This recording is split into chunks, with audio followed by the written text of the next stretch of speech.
These are the Revolutionary Guard in action recently on maneuvers in southern Iran. The movement, born out of the 1979 uprising which swept Ayatollah Khomeini to power, are not only the main enforcers of the Islamic regime in Iran, but their remit stretches beyond to countries including Lebanon, Syria and Yemen. Not only that, they also carry out extrajudicial killings in Europe of enemies of Iran's religious leadership. When I was much younger, I went to Turkey to help Iranian refugees, and we were successful in doing that. On my way back to Istanbul airport, my car was ambushed in the broad daylight. I was shot in the chest and also in the abdomen.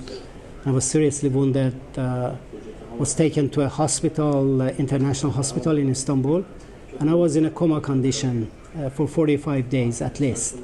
And nearly 4 months I was fighting, to stay alive. This press conference, which I believe is an important one. Unlike the European Parliament and the US government, the UK has rejected calls to prescribe Iran's Irgc as a terrorist group. London currently favours international sanctions against senior figures. However, there's a growing pressure for that policy to change. The Irgc is an arm of the Iranian state which is used to promote terrorism, to export terrorism right across the world, the UK included.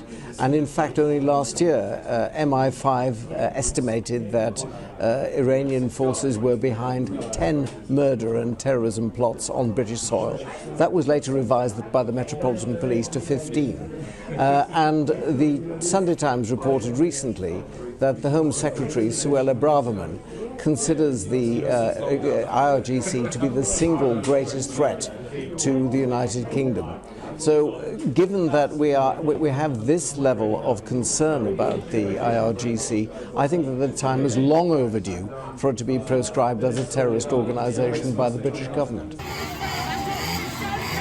The Irgc are expected to be out in force to crack down in Iran in just over a week on possible protests on the first anniversary of the death of Mahsa Amini, who had been detained by the morality police for allegedly wearing her headscarf too loosely. Iran saw months of anti-government protests after her death. Some British cabinet ministers say that branding the Revolutionary Guard as a terror organisation will end any hopes of reviving the Iran nuclear deal. But other ministers believe that that agreement meant to curb Iran's nuclear ambitions is dead in the water anyway. John Cookson, Arise News, Westminster.